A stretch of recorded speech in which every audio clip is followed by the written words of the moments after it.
Kelangkaan minyak goreng di Indonesia awal Maret lalu, akhirnya pemerintah mengambil langkah kebijakan yang sangat pelik dengan keputusan larangan ekspor bahan baku minyak atau minyak goreng, yang mana langsung disampaikan Presiden Republik Indonesia Insinyur Joko Widodo pada 27 April lalu. Hal tersebut memicu ketidakstabilan harga buah sawit di kabupaten, yang mana harga beli pabrik kelapa sawit lebih murah dari para petani atau lebih rendah dari aturan yang diatur oleh pemerintah. Pemerintah memutuskan untuk melarang ekspor bahan baku minyak goreng dan minyak goreng ke luar negeri.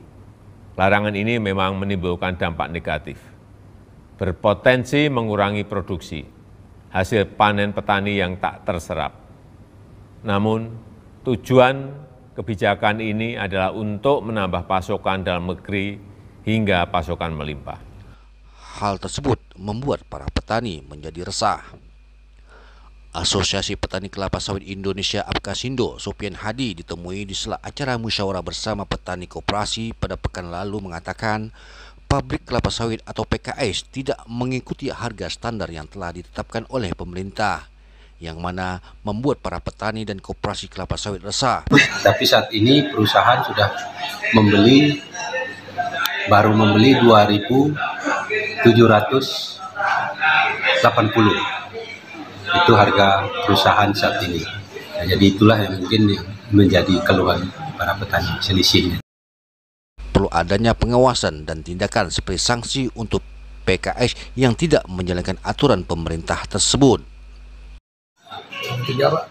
Menurut Bapak, apakah pemerintah provinsi dan kabupaten sudah melakukan pengawasan terhadap kebijakan yang telah dikeluarkan terkait harga TBS hari ini, Pak? Itulah yang menjadi desakan kita kepada pemerintah, bahwa selama ini, terutama dalam setelah beberapa hari ini, pemerintah belum maksimal untuk melakukan pengawasan. Terkait hal tersebut, Kepala Dinas Pangan dan Perkebunan Kabupaten Melawi Insinyur Naheru menegaskan kepada pabrik kelapa sawit PKS untuk mematuhi aturan harga yang jual tanah dan buah segar kelapa sawit atau TBS yang telah ditetapkan oleh pemerintah pada 28 April kemarin. Pihaknya akan melakukan sosialisasi kepada pemilik pabrik untuk mempedomi harga yang telah ditetapkan oleh pemerintah. Jadi sebenarnya harga TBS ini itu secara bertahap atau secara periodik itu ditetapkan oleh pemerintah melalui tim yang dibentuk oleh gubernur. Nah, kita di daerah ini, di kabupaten itu hanya mempedomani harga itu, dan para pengelola pabrik atau pengumpul.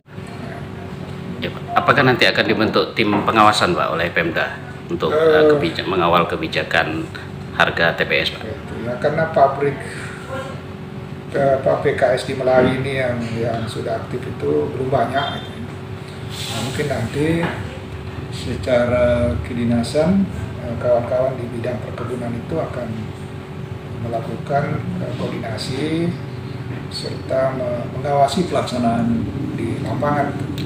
Nah, nantinya kita harapkan para pengelola PKS ini bisa kooperatif, karena kalau tidak, memang di surat edaran gubernur itu akan diberikan sanksi jika tidak mempedomani harga itu. Sudah diatur di dalam Permentan itu bahwa bila terjadi pelanggaran maka diberikan peringatan. Ada namanya surat peringatan pertama, kedua, ketiga. Kalau masih juga melakukan pelanggaran, itu Pak Bupati punya kewenangan untuk mencabut izinnya. Secara kedinasan, ia akan melakukan koordinasi serta mengawasi pelaksanaan di lapangan dengan harapan para pengelola PKS ini bisa kooperatif.